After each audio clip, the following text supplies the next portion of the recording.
ধৈর্য কিভাবে ধরবেন এবং ধৈর্য ধরলে আমাদের উপকার কি হবে।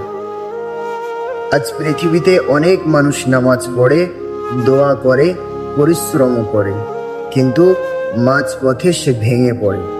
কেন জানেন? কারণ ধৈর্য শেষ হয়ে যায়। যে মানুষ ধৈর্য হারিয়ে ফেলে সে অনেক সময় নিজের হাতেই নিজের স্বপ্ন ভেঙে দেয়। একজন কৃষক যখন জমিতে বীজ বপন করেন, তিনি কি পারেন? তিনি কি পরের দিন গিয়ে সেই ফসল কাটতে যান? কখনো না। তিনি জানেন প্রতিটি ফসলের একটি সময় আছে, পানি দিতে হবে, যত্ন নিতে হবে, অপেক্ষা করতে হবে, তারপর আল্লাহর ইচ্ছায় ফসল আসবে। আমাদের জীবনটাও ঠিক তেমন। আজ আপনি ভালো কাজ শুরু করলেন, কালই তার ফল পাবেন এমন নয়। আজ দোয়া করলে আজই সব সমস্যা দূর হয়ে যাবে এমন নয়। আল্লাহ কখনো দেরি করেন না, তিনি সঠিক সময়ে দেন। একটি কথা মনে রাখবেন, যে মানুষ ধৈর্য শিখে যায় সে জীবনের অর্ধেক যুদ্ধে জিতে যায়। কারণ রাগের মুহূর্তে ধৈর্য দরকার, দুঃখের সময় ধৈর্য দরকার, অভাবের সময় ধৈর্য দরকার, অপমানের সময় ধৈর্য দরকার, আর সফলতার পরেও ধৈর্য দরকার, যাতে অহংকার না আসে। তাই ধৈর্য শুধু কষ্টের সময়ে গুণ নয়, এটি পুরো জীবনের সঙ্গী।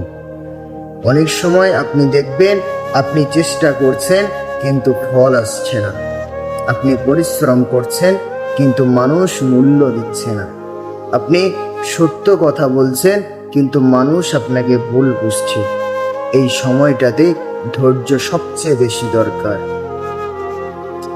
কারণ অনেক সময় আল্লাহ মানুষকে ফল দেওয়ার আগে তাকে সেই ফল পাওয়ার উপযুক্ত বানায়। তাই অপেক্ষার সময়টাকে বৃথা মনে করবেন না। এই সময়েই মানুষ পরিণত হয়। মনে রাখবেন, যে গাছের ফল সবচেয়ে মিষ্টি সেই গাছের বড় হতেও অনেক সময় লাগে। তেমনি যে মানুষের ভবিষ্যৎ আল্লাহ সুন্দর করতে চান, অনেক সময় তাকে পরীক্ষা দিয়ে এগিয়ে নিয়ে যান। তাই পরীক্ষাকে শাস্তি ভাববেন না, হয়তো এটাই আপনার জন্য উন্নতির সিঁড়ি। আজ যদি আপনার চোখে পানি আসে, মনে রাখবেন এই কান্না চিরদিন থাকবে না। আজ যদি আপনার পথ কঠিন হয়, মনে রাখবেন এই পথও একদিন সহজ হয়ে যাবে। শুধু একটি জিনিস কখনো ছাড়বেন না, আর সেটা হলো ধৈর্য। কারণ ধৈর্যশীল মানুষ কখনো প্রকৃত অর্থে পরাজিত হয় না।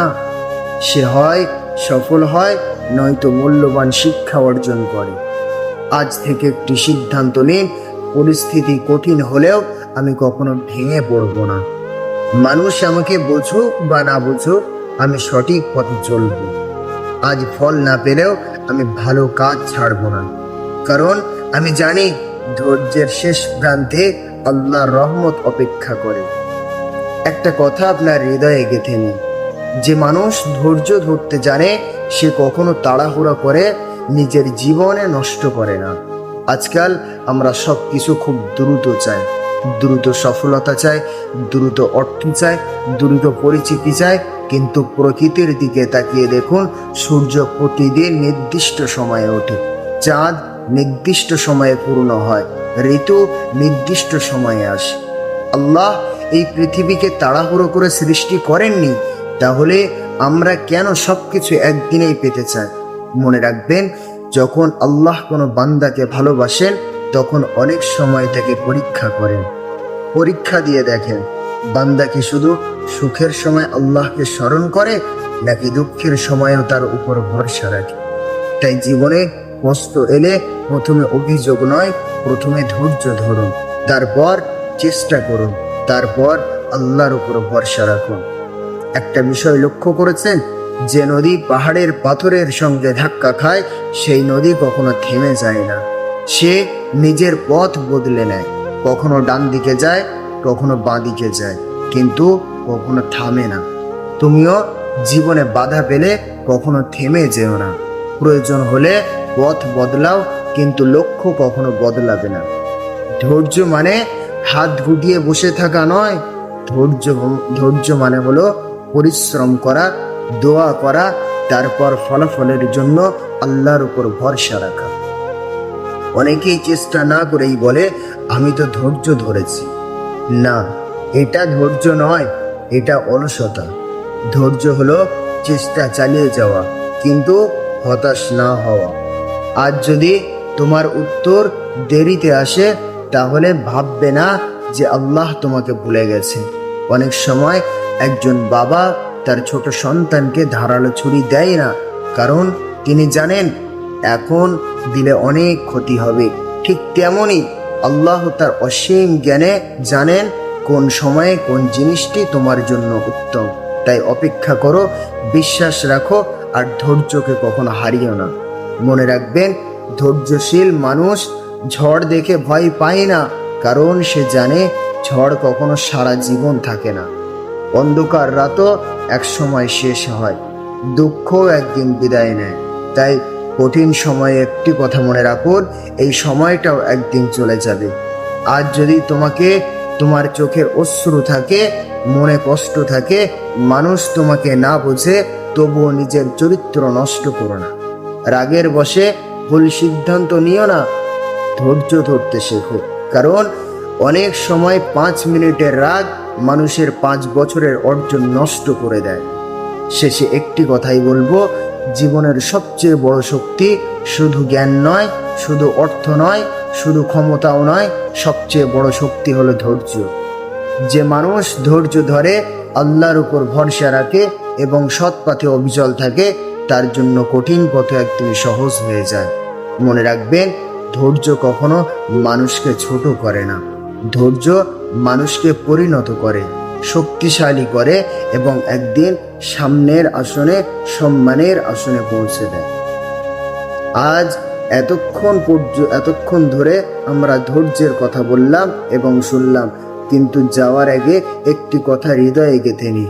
জীবনে যদি কখনো এমন সময় আসে যখন কেউ আপনার পাশে থাকবে না, যখন মানুষ আপনাকে ভুল বুঝবে, যখন পরিশ্রমের ফল দেরিতে আসবে, যখন চোখের পানি মুছিয়ে দেওয়ার মতো কাউকে পাবেন না, তখন একটি কাজ করবেন, আল্লাহর দরজায় মাথা নত করবেন।